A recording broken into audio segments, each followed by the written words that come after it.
অভিশপ্ত অশ্বমেধ। কিছু গল্প, কিছু ঘটনা। আজ আপনারা শুনছেন দেবাশিস মজুমদারের কলমে অভিশপ্ত নীলমহল। একটি ছোট্ট অনুরোধ, আমাদের গল্প ও পরিবেশনা যদি আপনাদের ভালো লেগে থাকে, অভিশপ্ত অশ্বমেধ এই চ্যানেলটিকে সাবস্ক্রাইব করে আমাদের পাশে থাকুন। শুরু হচ্ছে দেবাশিস মজুমদারের কলমে অভিশপ্ত নীলমহল।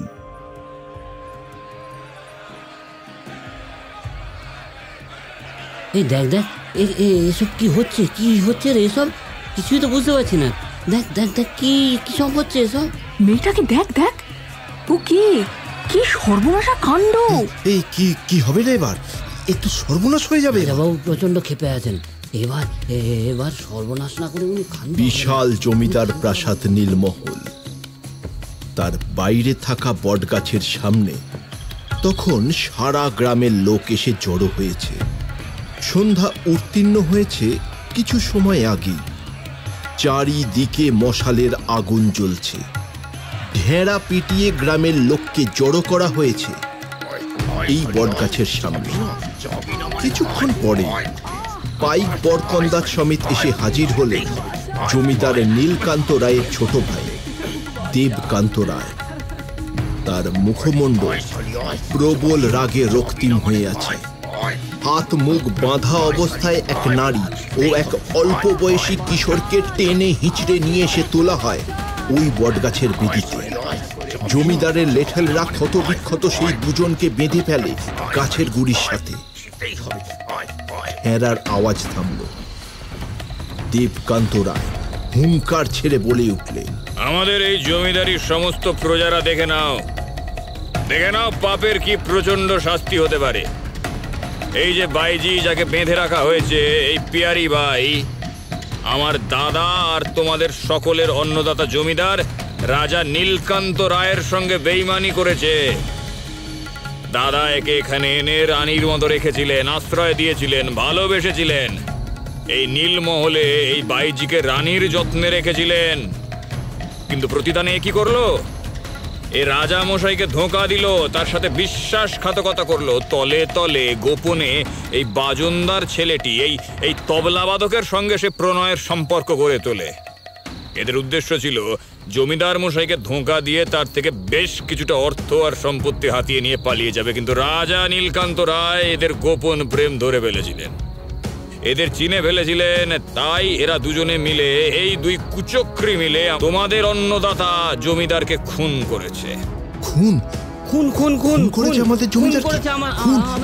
উৎকণ্ঠিত জনতার মধ্যে একটা কোলাহল উঠল। দেবকান্ত হাত তুলে তাদেরকে থামিয়ে আবার বলতে শুরু করলেন, আমি কিছু আগে যদি এদের প্রকৃত উদ্দেশ্য জানতে পারতাম, তাহলে নিজে প্রাণ দিয়েও দাদাকে বাঁচাতাম, কিন্তু সেটা হলো না। এরা দুইজনে দাদাকে হত্যা করে পালানোর মতলবে ছিল, কিন্তু আমি আর আমার লোকেরা এদেরকে ধরে ফেলেছি।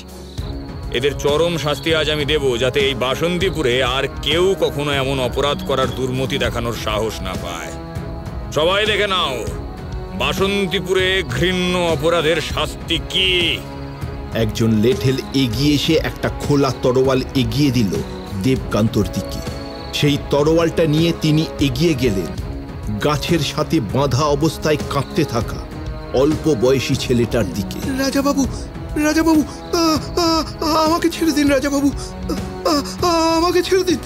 তার সামনে কিছু সময় দাঁড়িয়ে তাকে মৃত্যুর প্রতীক্ষায় আরো ভয়ে ভীত করে তুললেন। আর তারপরেই তরোয়ালের এক কোপ ছেলেটির মুন্ডু ধর থেকে আলাদা করে দিলেন।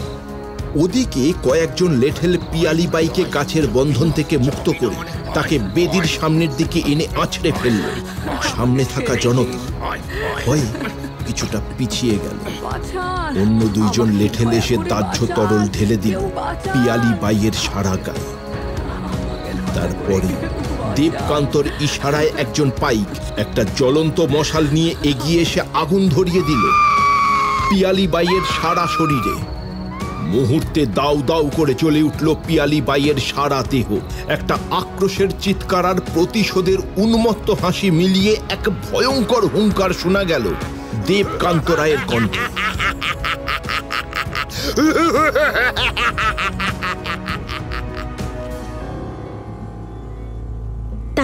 তারপরে কি হলো? শ্রীময়ী জানতে চাইল। কুমুদিনী ঠাকুমা বললেন, নীলকান্ত রায় এমনিতেই বৈষয়িক ছিলেন না, নিজে গান বাজনায় মেতে থাকবেন বলেই ওই নীলমহল তৈরি করেছিলেন। বিষয় আশয় সবই দেবকান্তই দেখতেন, কিন্তু নীলকান্ত রায়ের হুকুমে তাকে কিছু অতিরিক্ত কর মাসুল আদায় করতে হতো নীলকান্তর ব্যবৈভবের জন্য। তবে দাদাকে অসম্ভব শ্রদ্ধা করত ওই দেবকান্ত। নিজে জমিদার হয়েও দাদার নামে ভবন, চিকিৎসা কেন্দ্র, পাঠশালা এ সকল বানিয়েছিল তখন। বাসন্তীপুরের নাম বদলে রাখলেন নীলনগর। সেই নাম বহুকাল প্রচলিত ছিল, তবে আবার কে যেন একটা সাহেব এসে আবার পুরাতন নাম বাসন্তীপুরই ফিরিয়ে আনলেন। পিয়ারি বাই আর তার প্রেমিককে শাস্তি দেওয়ার জন্য দেবকান্ত অবিবাহিতই ছিলেন। পরে তিনি ক্ষেত্রগড়ের জমিদার কন্যা অহল্যাকে বিয়ে করেন।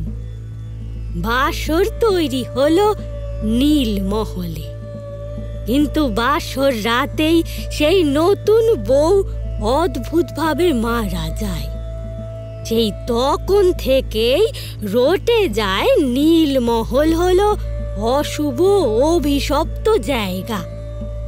অশুভ প্রেতাত্মারা সেখানে নাকি বিরাজ করছে। দেবকান্ত দ্বিতীয়বার বিয়ে করল যমুনাকে। তিনি ওই বাড়ির নায়েব গোমস্তা অনাদি ঘোষের কন্যা। তার থেকে 3টে ছেলে হলো দেবকান্তর। তার মধ্যে ছোটটি বন্ধুদের নিয়ে ওই নীলমহলে ফুর্তি করতে গিয়ে রাতে ওখানকার সিঁড়ি থেকে পড়ে গিয়ে পক্ষাঘাতে শয্যাশায়ী হয়ে যায়, একেবারে সারা জীবনের মতো। সে তারপর আর বেশি দিন বাঁচেও নি। বাকি 2 ছেলে থেকে যায়, তাদের থেকে বংশ বিস্তার লাভ করে। দেবকান্ত যদিও দন্তশাস্ত্রীকে ডেকে ওই নীলমহল মন্ত্রবন্ধনে আবদ্ধ করেছিলেন, আর এই বংশের কাউকে ওই নীলমহলে রাত কাটানো নিষিদ্ধ করে দিয়েছিল। তারপর থেকে এত বছর হয়ে গেল ওই নীলমহলে দিনের বেলায় লোকে আনাগোনা করলেও রাতের বেলা কেউ যায় না। সেই থেকে চারিদিকে রটে গেল যে ওই নীলমহল হলো অভিশপ্ত। শ্রীময়ী মন দিয়ে কথাগুলো শুনছিল। কুমুদিনী ঠাকুমা আরো বললেন, ওই রাজা দেবকান্তর 2 ছেলে থেকে যে বংশ হলো তারই 2 শাখা এখনো টিকে আছে। তোমার স্বামী সুজয় হলো বড় তরফের বংশধর, আর তোমার দেওর তীর্থঙ্কর হলো ছোট তরফের বংশধর। এখন বংশের বাতি দেওয়ার মতো এই দুজনেই আছে। এবার তুমি যদি কাউকে কোল আলো করে আনতে পারো তাহলে বংশটা একটু এগিয়ে যাবে। ওই তীর্থকে যদি ভালো মেয়ে দেখে বিয়ে দিতে পারি তাহলে আমার সব চিন্তা দূর হয়ে যায় দিদি ভাই। এদেরকে ছোট থেকে কোলে পিঠে করে মানুষ করেছি, সম্পর্কে আমি এদের বাবাদের পিসি হলেও ঠাকুমা বলতে এরা আমাকেই চেনে। বলেই ফোকলা দাঁতে হেসে উঠলেন বুড়িমা। তখনই তীর্থঙ্কর এসে ঘরে ঢুকল। কি বৌদি, এই বুড়ি আবার ভূত প্রেতের গল্প শোনাতে বসে গেছে? ও ঠাম্মি, বলি তোমার কি আর কাজ কারবার নেই? দাদা বিয়ে করে একেবারে নতুন বৌদিকে সঙ্গে করে হাজির হলো, আর তুমি কিনা তাকে এই ভূত প্রেতের গল্প শুনিয়ে যাচ্ছ? বংশের ইতিহাস বংশের বউ জানবে না, এ কেমন কথা গা? না না, এইসব গল্প কাহিনী শুনতে বেশ ভালোই লাগে ঠাকুরপো। আমি শহরে মানুষ হয়েছি, কিন্তু এইসব পুরনো রাজবংশ, তাদের সাথে জড়িয়ে থাকা কিংবদন্তি, এসব শুনতে বেশ ভালোই লাগে। ভূত পেতে আমি সেভাবে বিশ্বাস করি না, কিন্তু গল্পগুলো বেশ লাগে। গপ্প নয় গো দিদি ভাই, এসব সত্যি। নীলমহল এক অভিশপ্ত প্রাসাদ, সেই জন্যই তো এই বংশের এই হাল, যা তোমার স্বামী আর দেওরকে পোয়াতে হচ্ছে। নীলমহলের অভিশাপ থেকে এই বংশের রেহাই নেই। মন্ত্র বন্ধনে পেতেরা আবদ্ধ আছে বটে, কিন্তু সেই অভিশাপের প্রভাব এখনো বংশে রয়েছে। নইলে অমন রাজার বংশে এভাবে ক্ষয় ধরে, এমন অর্থের টানাটানি দেনা হয়। আমি বলেছিলাম কোনো বড় পণ্ডিতকে ডেকে হোম যজ্ঞ করাতে, কিন্তু তোমরা সব আজকালের ছেলে মেয়ে, তোমরা কি আমার মতো সেকেলে বুড়ির কথা শুনবে? যাও তো ঠাম্মি, বাইরে রোদে গিয়ে একটু বসো, তাহলে চামড়াটা একটু জুড়ো হয়ে। বৌদি, আমি বাইরের কাছারি ঘরে আছি, দাদাকে একটু পাঠিয়ে দাও না, দরকার আছে। ঠিক আছে বলে শ্রীময়ী দোতলায় চলে গেল সুজয়কে খবর দিতে। তীর্থঙ্কর গিয়ে ঢুকল কাছারি ঘরে। কুমুদিনী ঠাকুমা লাঠি ধরে উঠে একটু একটু করে এগোলেন বাইরের রোদ দালানের দিকে। একটু পরেই সুজয় নেমে এলো দোতলা থেকে। কাছারি ঘরে ঢুকে সে দেখল তীর্থঙ্কর বেশ চিন্তিত মুখে বসে আছে।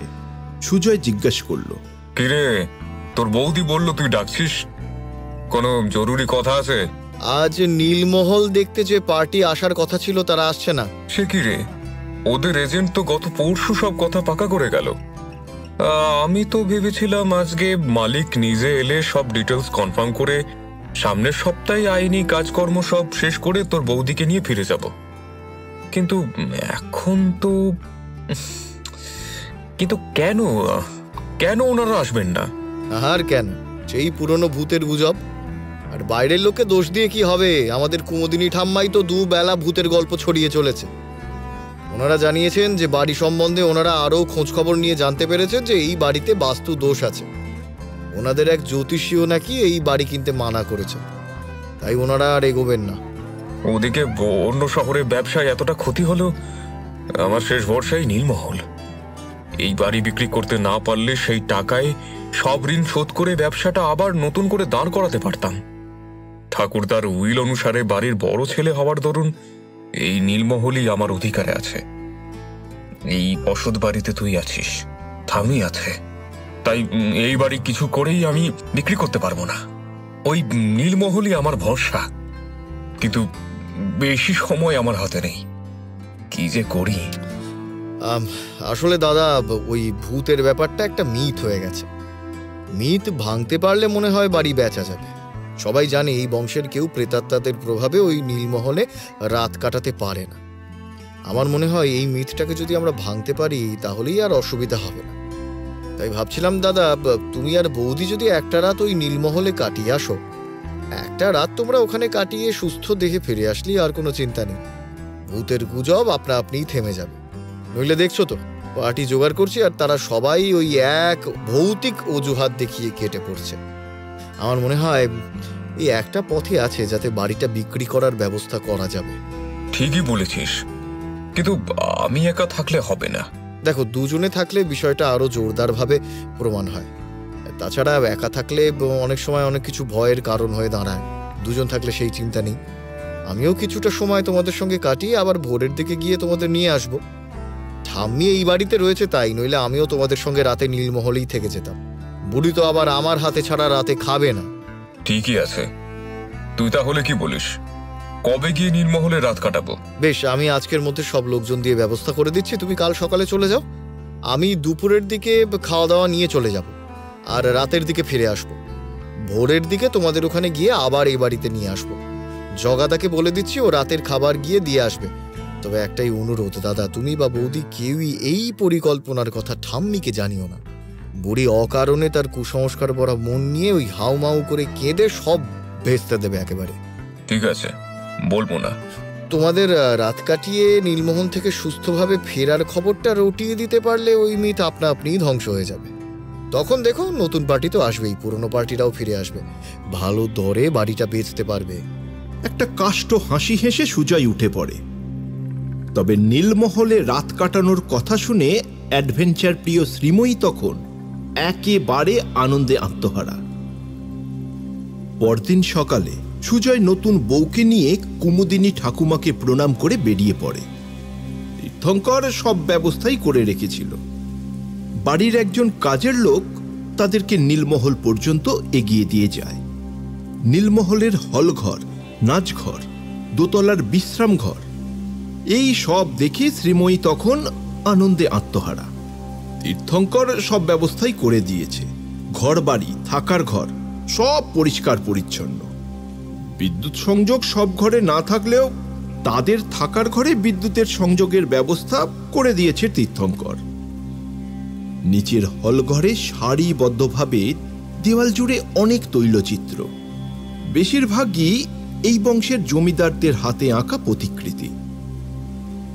নীলকান্ত রায়ের বেশ কয়েকটি প্রতিকৃতি রয়েছে, বেশ সুন্দর সুপুরুষ চেহারা। পিয়ালিবাইয়েরও একটি রয়েছে। কয়েকটি ছবি অবশ্য একেবারেই নষ্ট হয়ে যেতে চলেছে।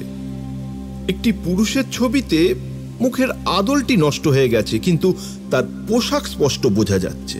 ছবিটি যে জমিদার বংশেরই কারোর তাতে সন্দেহ নেই, কিন্তু ছবির নিচে নাম লেখা না থাকায় বোঝার উপায়ও নেই যে ছবিটি কার। সকালবেলা গোটা বাড়িটা ঘুরে দেখতেই কেটে গেল। দুপুরের দিকে নিজের বাইকে করে টিফিন ক্যারিয়ার ভরে খাবার নিয়ে চলে আসে তীর্থঙ্কর। দুপুরে একসাথে জমিয়ে খাওয়া দাওয়াও হলো। সুজয় আর তীর্থঙ্কর নিচে একটা হল ঘরে বসে নানান রকম বৈষয়িক আলোচনা করেই সময়টা কাটালো। গ্রামের দিকে এমনিতেই সন্ধ্যা নামে তাড়াতাড়ি। নীলমহলে যেন আরো দ্রুত অন্ধকার নেমে এলো। দোতলার দুটো ঘরে মাত্র বিদ্যুৎ সংযোগ হয়েছে। একতলার জন্য তীর্থঙ্কর সঙ্গে করেই হ্যারিকেন, কেরোসিন আর মোমবাতি নিয়ে এসেছিল। শ্রীময়ী সেগুলোকে জ্বালিয়ে দিল। নিচের হল ঘরে লণ্ঠনটা রেখে আবার সিঁড়ি দিয়ে উপরে উঠতে যাবে, তখনই তার চোখ পড়ল সেই মুখের আদল নষ্ট হয়ে যাওয়া পুরুষটির ছবির দিকে। অদ্ভুত ব্যাপার, ছবিটিতে যেন মুখের আদল কিছুটা এখন বোঝা যাচ্ছে, অথচ সকালেই দিনের আলোতে সে দেখেছিল মুখের আদল একেবারে ঘষে উঠে গেছে, কিন্তু এখন যেন একটা আদলের আভাস হালকা বোঝা যাচ্ছে। যদিও চেহারাটা এখনো পরিষ্কার নয়, কিন্তু এই আলো আধারিতেও সকালের চেয়ে মুখের অবয়ব বেশ কিছুটা পরিষ্কার। সন্ধ্যার পর হতেই টিপ টিপ করে বৃষ্টি শুরু হয়। অসময়ের বৃষ্টি। বাড়ির দরজা জানলা সব বন্ধ থাকায় ভেতর থেকে বৃষ্টির ব্যাপকতা খুব একটা বোঝাও গেল না। গল্প গুজবের মধ্যেই রাত 8টার কিছু আগে জগাদা রাতের খাবার নিয়ে চলে আসে। হ্যাঁ, ঠাম্মিকে রাতের খাওয়া খাওয়াতে হবে। বুড়ি তো চোখে সেভাবে দেখে না, আমাকেই খাওয়াতে হয়। 8:30টার মধ্যে বুড়ি আবার খেয়ে দিয়ে শুয়ে পড়ে। এই নীলমহলে আর তখন করার মতো কিচ্ছু নেই, তাই দুজনেই একটু তাড়াতাড়ি খাওয়ার পর্ব শেষ করে নেয়। এঁটো বাসনকোসন নিচের রান্নার ঘরে নামিয়ে রেখে সিঁড়ি দিয়ে উঠতে যাওয়ার মুখেই শ্রীময়ীর চোখটা আবার গেল সেই ছবিটার দিকে। অদ্ভুত ব্যাপার, ছবিটা এখন অনেকটা স্পষ্ট, মুখের আদলও বেশ পরিষ্কার। বেশ রাগী চেহারার একজন পুরুষের মুখ। সুপুরুষ চেহারা, তবে মুখে এক অদ্ভুত কাঠিন্য রয়েছে। চোখ দুটো ভারী নিষ্ঠুর প্রকৃতির। শুধু তাই নয়, ছবির মুখের আদল দেখে শ্রীময়ী হতবাক হয়ে যায়, কারণ ছবিটি একেবারে হুবহু তীর্থঙ্করের আদলের। শ্রীময়ী ছুটে গিয়ে সুজয়কে ডেকে আনে। সত্যিই তো আশ্চর্য ব্যাপার। সকালে তো ছবিটার মুখটা একেবারে ঘষা ছিল, এখন তো বেশ স্পষ্ট, আর দেখতেও একদম আমাদের তীর্থর মতো। অবাক করা ব্যাপার। দুইজনে যখন অবাক হয়ে ছবিটি দেখছে, তখনই বাজ পড়ার একটা গম্ভীর শব্দ হয়। একটু হলেও আঁতকে ওঠে শ্রীময়ী। সুজয়ের পাশে ঘন হয়ে দাঁড়ায়। হঠাৎ দোতলার ঘর থেকে একটা অদ্ভুত শব্দ শুনতে পায় ওরা। সেই সঙ্গে দুজনেই নিচ থেকে দেখল ওপরের ঘরের ইলেকট্রিক আলোগুলো হঠাৎ নিভে গিয়ে দোতলাটাকে অন্ধকারাচ্ছন্ন করে তুলল। একতলার হলঘর জুড়ে একটা নারী কণ্ঠের কান্নার আওয়াজ যেন পাওয়া গেল। সেই সঙ্গে নাচঘরের দিক থেকে ঘুঙুরের আওয়াজ, তবলার বোল শোনা যেতে লাগল। সুজয় আর শ্রীময়ী দুজনেই হতবাক। তারা চমকে উঠে দাঁড়িয়ে রইল। শ্রীময়ী কিছুটা গা সিটিয়ে সুজয়ের হাত খামচে ধরল। হঠাৎই নীলকান্ত রায়ের ছবির পেছন থেকে একটা আলো জ্বলে উঠল। পাশ থেকে বিভৎস চেহারার এক মূর্তি এগিয়ে সেই দ্রুত তরোয়াল ঠেকালো শ্রীময়ীর গলায়। এই নীলমহল আমার, আমার রাজত্ব এই নীলমহল। আমি কাউকে সহ্য করব না, কাউকে না। চলে যা, চলে যা এখান থেকে। এক ঝটকায় শ্রীময়ীকে দরজার দিকে ঠেলে দেয় সেই মূর্তি। সুজয় স্থিরভাবে সেই ভৌতিক প্রতিকৃতির দিকে দেখছে। সেই ভৌতিক মূর্তি আবার গর্জন করে উঠল। আমার কথা না শুনলে কারো নিস্তার নেই, কারো নিস্তার নেই, কেউ বাঁচবে না। সুজয় তার সামনে দাঁড়িয়ে ঠাঁটিয়ে তার গালে একটা চড় মারতেই তার হাত থেকে জং পড়া তরোয়ালটা খসে পড়ে। সামনের লোকটা হতভম্ব হয়ে যেতেই সুজয় বলল, তুই তাহলে এখানে ভূত সেজে লোক ভাগাচ্ছিস? তুই ভৈরব কাকার ছেলে কালাচাঁদ তো? যাত্রাপাল্লা সেই নাকি সুরটা তোর গলা থেকে গেল না? গলা শুনেই বুঝেছি তুই কালাচাঁদ। খোল মুখোশ, খোল বলছি। সুজয়ের ধমকে কাঁদো কাঁদো মুখে সে মুখের ভয়াবহ মুখোশটা খুলে ফেলতেই একটা গো বেচারা মুখ বেরিয়ে পড়ল। ভয় পেও না, এ বেটা আমাদের ছোটবেলার বন্ধু, তীর্থর সঙ্গে এক ক্লাসে পড়তো। নাম কালাচাঁদ। পড়াশুনো বেশি হয়নি, কিন্তু ছোট বয়স থেকেই যাত্রাপালা করে। কিছুটা নাকি সুরে সংলাপ বলে। সেই অভ্যেসটা এখনো যায়নি দেখছি। বেটা আমাদের ভয় দেখাতে এসেছিল। কে রে কালাচাঁদ? কে পাঠিয়েছে তোকে? কে তোকে এখানে পাঠিয়েছে? সত্যি করে বল। কালাচাঁদ কাঁচু মাচু মুখে চুপ করে রইল। সুজয় তার মাথায় আবার একটা গাঁটটা মেরে বলল, কে রে? বলছিস না কেন? বল, কে তোকে পাঠিয়েছে? আমি পাঠিয়েছি। সুজয় আর শ্রীময়ী অবাক হয়ে দেখল জোনা চারেক লোককে সঙ্গে করে তীর্থঙ্কর দাঁড়িয়ে আছে। কে রে তীর্থ? তুই এসব করেছিস? কিন্তু কেন? আমাদের সঙ্গে প্র্যাঙ্ক করেছিলিস নাকি? আবার বাড়িতে ঢুকলি বা কোথা দিয়ে? এই বাড়ির সবকিছু আমার নখদর্পণে। বাড়ির পিছনের ভাঙা অংশ দিয়ে এই বাড়িতে ঢোকার আর একটা রাস্তা রয়েছে, যা সোজা এসে মেশে ওপাশের ওই নাচ ঘরের মধ্যে। দেওয়ালের রাস্তা দিয়ে একটা সুড়ঙ্গ আছে, সেই পথেই আমি আবার ঢুকেছি এই বাড়িতে। কিন্তু ঠাকুরপো, এইসব মজার মানে কি? মজা নয় বৌদি, সাজা। এই বাড়ি ছোটবেলা থেকে আমি দেখে আসছি।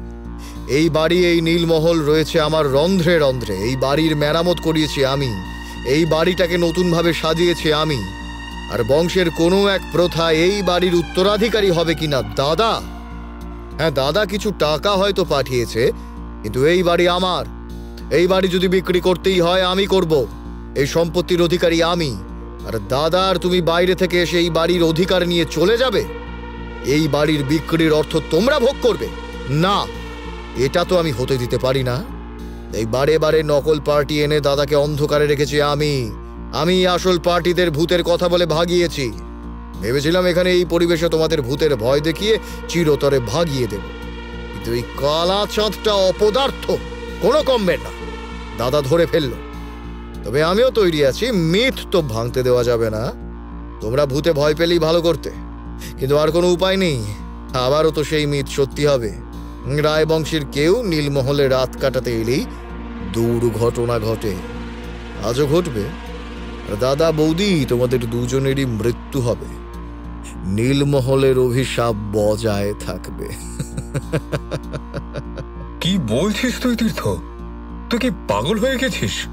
কালাচাঁদ এক লাফ মেরে ছুটে পালাতেই তীর্থ তার সঙ্গে আসা লোকগুলোকে বলল, এই করে দেখছিস কি? যে কাজের জন্য এসেছিস সেটা কর। দেখিস দাদা বৌদি দুজনের মৃত্যুটাই যেন দুর্ঘটনা বলে মনে হয়।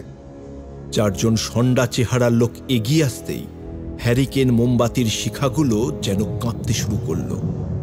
সারা বাড়ি জুড়ে যেন এক প্রবল কম্পন অনুভূত হলো। নীলকান্ত রায় আর পিয়ালি বাইয়ের ছবিগুলো কাঁপতে শুরু করলো প্রবল জোরে। হঠাৎ ঘরের মধ্যে যেন কোনো অপার্থিব এক শক্তি অদৃশ্য থেকে আক্রমণ শুরু করলো ওই চার গুন্ডার ওপর। মুহূর্তে তাদের উপর আছড়ে পড়তে লাগলো নানান রকম আঘাত। আঘাতে আঘাতে তারা জর্জরিত হয়ে আর সহ্য করতে না পেরে চারজনেই কোনো রকমে ঊর্ধ্বশ্বাসে ওই নাচঘরের দেওয়ালের রাস্তার পিছন দিক দিয়ে পালালো। সুজয় আর শ্রীময়ী হতবাক, তীর্থঙ্কর অবাক। হঠাৎ ঘরের মধ্যে এক রাশ ধোঁয়া যেন কোথা থেকে এসে হাজির হলো। সেই ধোঁয়া কুণ্ডলি পাকিয়ে এক অবয়বে পরিণত হলো। এক অপার্থিব আলো ঘরের মধ্যে এসে উপস্থিত হলো। সেই আলোয় দেখা গেল উদ্ভূত পুরুষ, আসলে নীলকান্ত রায়। তিনি এগিয়ে গেলেন তীর্থঙ্করের দিকে, তার সামনে গিয়ে দাঁড়ালেন। তীর্থঙ্কর ভয়ে সিঁটিয়ে রয়েছে। কিরে দেবকান্ত, তোর লোভ এখনো যায়নি? নতুন জন্ম পেয়েও তুই বদলাসনি।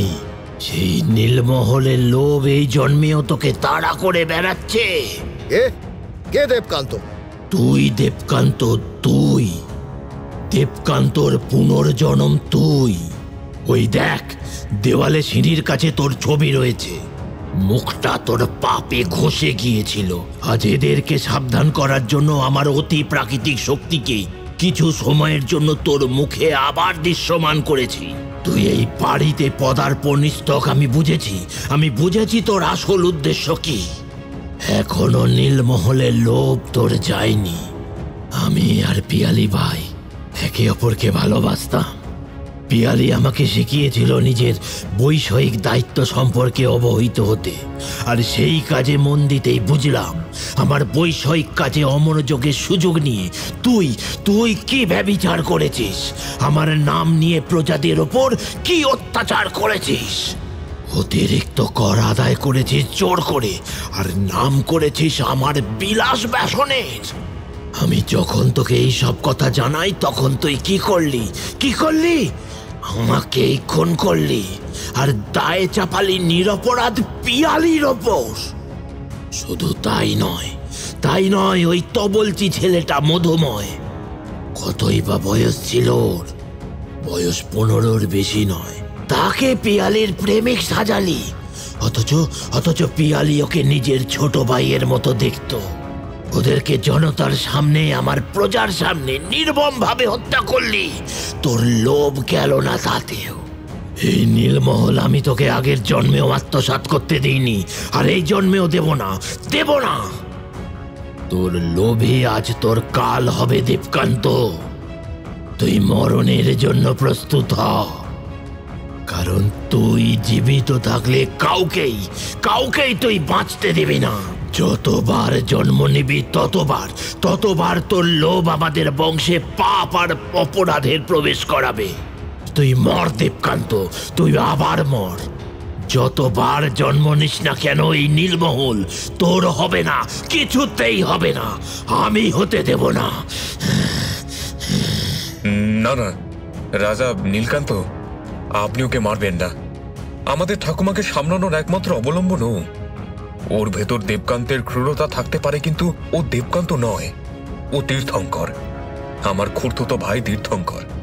আমি ওকে বদলাবো, ওর মধ্যে থাকা দেবকান্তকে সরিয়ে ফেলে ওকে নতুন তীর্থঙ্কর তৈরি করবো আমি। আপনি ওকে ছেড়ে দিন, ছেড়ে দিন দয়া করে। দয়া করুন আপনি, আমি এই বংশের বউ, আমি বলছি আপনি ওকে মারবেন না। ঠাকুরপোকে আপনি মুক্তি দিন, ছেড়ে দিন ওকে, দয়া করুন। তোদের কথায় ছেড়ে দিচ্ছি একে, কিন্তু এ যেন আর এই নীলমহলে পা না দেয়। ভালো মানুষের সংস্পর্শে এসে ভালো হয়ে ওঠার চেষ্টা করো দেবকান্ত, লোভ ত্যাগ করো, তাহলেই তোর মুক্তি হবে। নইলে জন্ম জন্মান্তরের এই গোলক ধাঁধায় চিরকাল ঘুরে মরবি, তোর আত্মার মুক্তি হবে না, হবে না।